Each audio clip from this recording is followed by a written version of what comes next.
when you wrote the song My Way for Frank Sinatra, he should have blown you. I mean, that was some song. That was a great That was low on my list of what I wanted from Frank Sinatra. I did it my way. But you But I wrote mean- that. You saw him and you were inspired to write that? Was he the inspiration for the song? He'd always joked with me about writing for him. I wasn't going to give him Lonely Boy and all that bullshit. Right. So, so my friend Don Costa introduced him. He became his producer.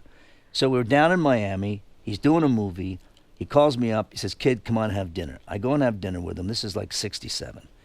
He said, "I'm quitting. I've had it." You know, because you'd go in his room with him. There were holes all over the wall because they were bugging him. So you have one guy on salary just putting new phones in. Why were they bugging him? Because of mob stuff? Mob guys. Mob guys. So he said, "Look, I've had it. I'm quitting, blah, blah, blah." So this really moved me because I said, Sinatra leaving, ding, ding. I came back to New York where I was living. 1 o'clock in the morning, I started writing as if Frank Sinatra were writing the lyrics. So I started metaphorically with a now, the end is near, final curtain. I finish it.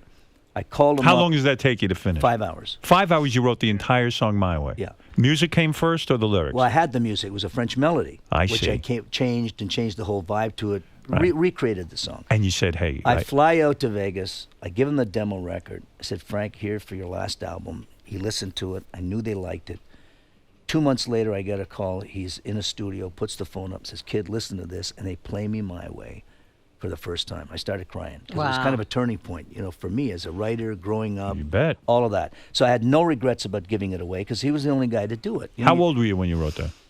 My late 20s. No kidding. That's a pretty sophisticated song to Yeah, write for for an a old guy guy. that- Yeah. So when Sinatra records his thing and he holds it up on the phone so you can hear it, Yeah.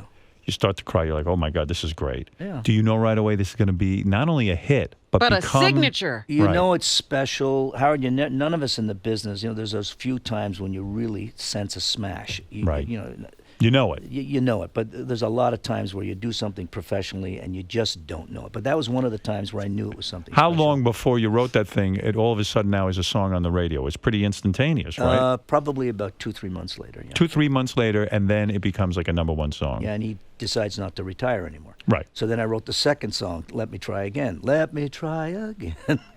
He came back in the business. Yeah, right. Well, fine.